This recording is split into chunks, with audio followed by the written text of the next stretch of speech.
मित्र की गाड़ी चलाओ तो अगले यूँ देखा भी यही चलाओ तो कितनी अच्छी बात। को गाड़ी गति में आ रही है, नहीं कि आ गई है, हल्का सा और लूज करो, हल्का सा बाल बार ब्रेक रेस बिल्कुल छोड़ देना, नहीं समझे। ये गति में आ रही है, एक देख दो, इस तरह गाड़ी को मूव करना है, नहीं समझे। ट्रैक्टर नहीं है कि रेस दे के करे या मतलब जो फुल ढंग से चलाओ।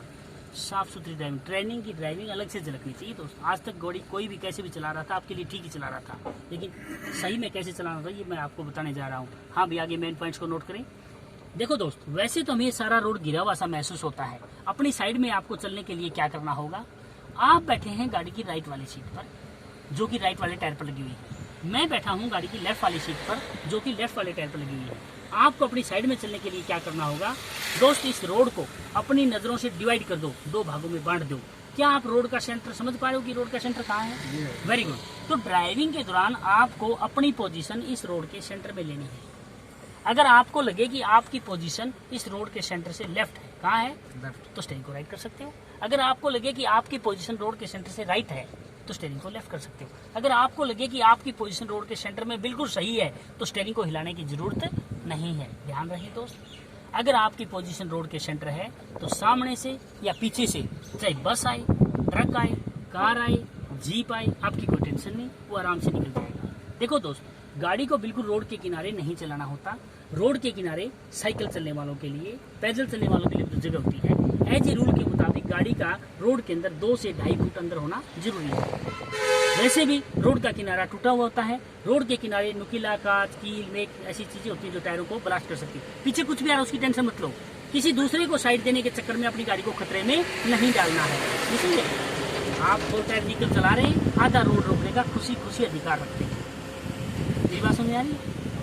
देखो, अगर आपकी पोजीशन रोड के सेंटर है तो दोस्त कल को किसी तरह का कोई भी प्रशासनिक अधिकारी आपको गलत नहीं ठहरा सकता। एज रूल आप सही है, नहीं समझे। देखो दोस्त, जब तक गाड़ी को सीधा नहीं चलाना आएगा तब तक हमें टर्न वगैरह का बेस समझ में नहीं आएगा। देखो, सामने गाड़ी जा रही है, उसको गौर से देखो, क्या वो रोड के बिल्कुल किनारे जा रही है?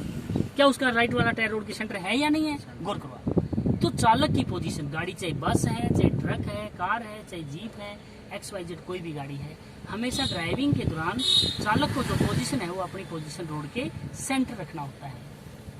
कभी ये मत सोचो कि जल्दी से मैं गाड़ी का गियर चेंज करूं, कुछ हो जाएगा, कुछ नहीं होगा। गाड़ी का गियर चेंज तभी करना है जब गाड़ी पूर्ण रूप से आपके कंट्रोल हो, आगे की हाल परिस्थितियां आपके अनुकूल हो और हम गियर चेंज करने की पोजीशन में हो। वैसे मैं आपको बताऊं कि ड्राइविंग के दौरान गाड़ी को गियर के अकॉर्डिंग स्पीड या स्पीड के अकॉर्डिंग गियर या किसी गियर से चलाया जाए कोई नुकसान नहीं है। दोस्त, ड्राइविंग के दौरान हमेशा 3 बातें नोटिस में रख के चलना है। कौन कौन सी? ध्यान से सुनो। सबसे पहली बात, रोड पर आपकी पोजीशन कहाँ है। अगर आपकी पोजीशन रोड के सेंटर से आउट है तो समझो आप ट्रेनिंग का टाइम बेकार कर रहे हो। दूसरी बात, गाड़ी गियर कौन से चल रही है। अब फिलहाल गाड़ी कौन सी गियर से है? फर्स्ट। कल को अन्य गियर से भी चलेगी, कभी कल ने गियर लगा के भूल जाओ। तीसरी बात, गाड़ी की स्पीड के साथ भी अटैच रहना है कि गाड़ी की स्पीड क्या है। कई बार गाड़ी चढ़ाई वाले रास्ते के कारण, पथरीले रास्ते के कारण, रेतीले रास्ते के कारण दबाव मारने लगती है तो रेस देना ही पड़ जाता है, समझे। अब ध्यान दें। अब दोस्त, हमें गाड़ी को राइट मोड़ना है। कहाँ मोड़ना है? राइट। तो कैसे मोड़ना है ये ध्यान देना है। ऐसा नहीं कि आया मोड़ और घुमा दिया स्टीयरिंग, ऐसे नहीं, आओ देखे ना ताओ। ये राइट का टर्न कैसे करना है दोस्त? जैसे ही गाड़ी के अगले टायर, गाड़ी का अगला हिस्सा उस रोड के सेंटर में चला जाए, कहाँ चला जाए? तब स्टीयरिंग को यूज करना है। और जितना स्टीयरिंग मोड़ने के लिए यूज किया जाता है उतना वापस अपोजिट घुमा देना है, समझे। ये दोस्त 90 डिग्री टर्न है, 90 डिग्री होना चाहिए। गाड़ी में जो स्फूर्ति इंडिकेशन देते दोस्त, नीचे दबा दे स्टिक को। वेरी गुड, जाने दे, अभी नहीं मोड़ना हमें। ये साइड हमारी अंदर वाली नहीं है, बिल्कुल यहाँ कुछ नहीं दबाना। गाड़ी फर्स्ट गियर से है इसलिए कुछ नहीं दबाना। Complete use steering, very good, वापस अपोजिट। दोस्त, मेरे कहने का मतलब यही हुआ कि गाड़ी चाहे रोड पर हो या किसी मोड़ पर हो, हर बार आपकी पोजीशन रोड के सेंटर हो। जैसा कि ये व्हाइट पट्टी दिखाई दे रही है आपको, ये व्हाइट पट्टी आपकी साइड दर्शाने के लिए ही बनाई गई है। सामने से जो भी गाड़ी आए इस व्हाइट पट्टी से इधर आ ही नहीं सकता, नहीं समझे। इस व्हाइट पट्टी के साथ चलना है, नहीं कि इसके ऊपर चलना है। ये आपका अधिकार है। किसी दूसरे को साइड देने के चक्कर में अपनी गाड़ी को खतरे में नहीं डालना है। बढ़िया प्रोग्रेस है दोस्त, बहुत जल्दी सीख जाओगे। तो देखो, पहले मैं आपको राइट की टर्न करवा रहा हूँ। तो अब तक तो आपने जैसे आया स्पेस जैसे मिला जैसे मोड़ दिया, कोई दिक्कत नहीं। लेकिन अब आपको पता होना चाहिए कि राइट का टर्न किस पोजीशन से करना होता है। यहाँ आदमपुर में तो हमारा कोई ट्रैफिक मैनेज नहीं है। खैर, आप जहाँ से मोड़ दो, जैसे मोड़ दो, जैसे चला दो, काम चल जाएगा। लेकिन कल को किसी महानगर चले जाओगे, अगर आपने गलत टर्न किया या सिस्टम से गाड़ी नहीं चलाई तो दोस्त आप जिम्मे मतलब गलती करने हो जाएगी आपसे, नहीं समझे? तो आपको जवाब देना पड़ सकता है। एक बार के लिए दोस्त गाड़ी को वापस न्यूट्रल करोगे, क्लच दबाओ, न्यूट्रल करो, वेरी गुड। और ब्रेक साइड में लगाओ। नहीं यही रोक दो। अरे ब्रेक गाड़ी रुक चुकी है, आप चाहो तो क्लच छोड़ सकते हो। हम फिर दोबारा वही प्रक्रिया दोहराएंगे, फिर दोबारा क्लच दबाइएगा। क्लच फर्स्ट चेंज करते समय 3 बातें ध्यान में रखनी है। कौन कौन सी, ध्यान से सुनो। सबसे पहली बात, जब तक आपका ये स्टीयरिंग राइट वाले हाथ से कंट्रोल ना हो तब तक लेफ्ट वाला हाथ गियर पर नहीं लेके आना है।